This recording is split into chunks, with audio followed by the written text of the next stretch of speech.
nahahati sa dalawang salita. Yung course at course, mga kurso. Sabihin niya kurso. Baga, nag-aralan. At ang ilyo, short. Ang maigsi pala maigsi. Galing sa short.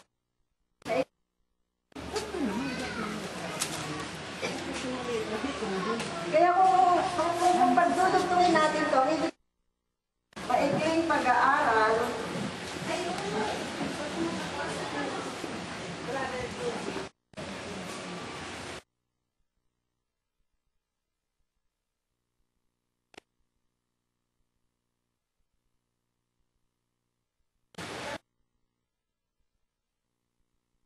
tingnan ni sister, naranasan na raw niya yun, yung sinasabing 3 days ang 4 nights kursilyo kay Pedro. Ang nagkakanta kasi niya nung 3 days and 4 nights.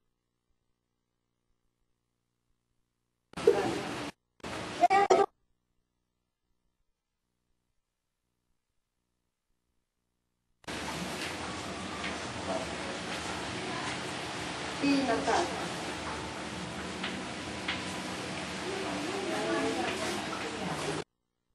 Father Juan, help us.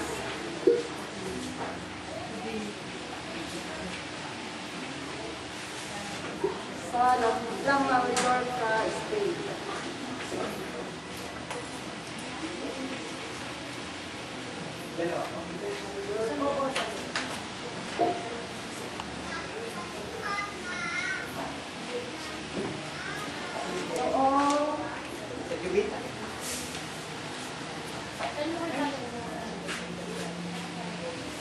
Lagi tinatag.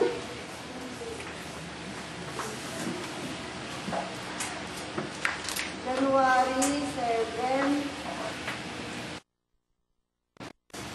19,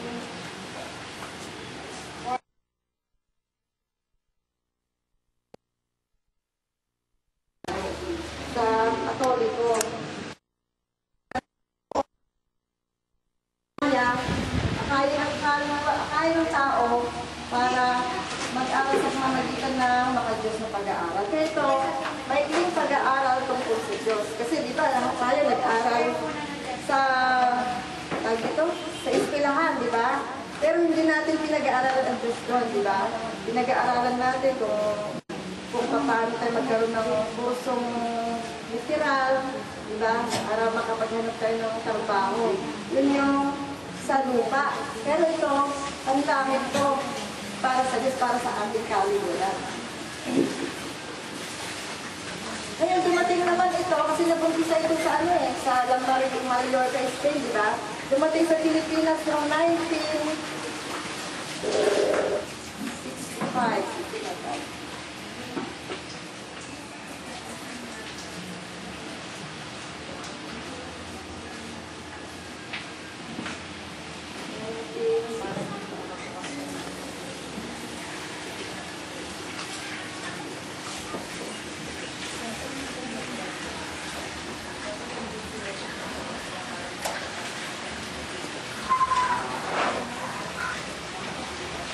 Kaya itong kursilyo na ito, mayroong patron ito.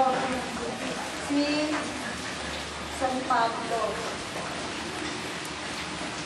Patron San Pablo.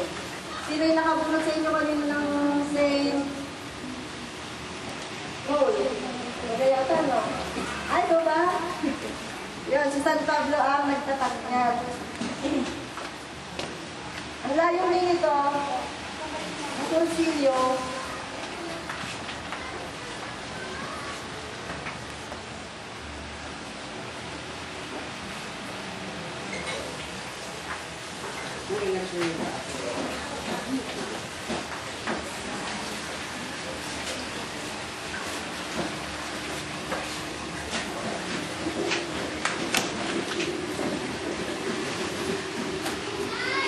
bakit sinabi mo pang mapagbago ang tao? Samantala, paano babaguhin ang tao, di ba?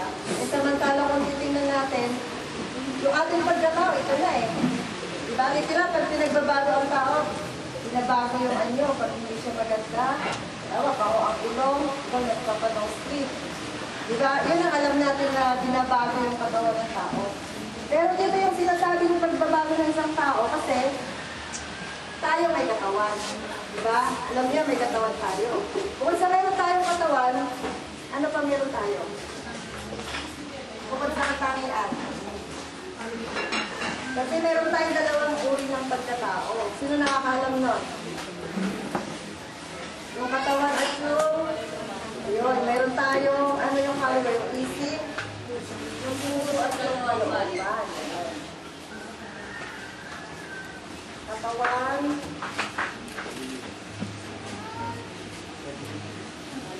Yung katawan natin, merong ano yan, pandama. Ano yung 5 senses? Kalimutan ko na yata. Sabihin nyo nga. Ha? Oh. Mata, ilong, tenga, bibig, kamay, at paa. Yun yung katawan natin, di ba? Ngayon yung kaluluwa natin, sinasabi natin isip. Mayroon ba kayong isip? Ha?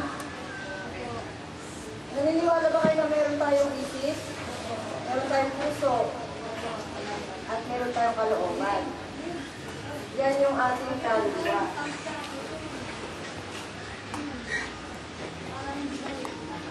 Itong mga to, mga pahapyaw to, pero habang lumilinaw ang rolyo, maintindihan nyo lahat yan kung ano yung isip, puso at kalooban natin na sinasabi.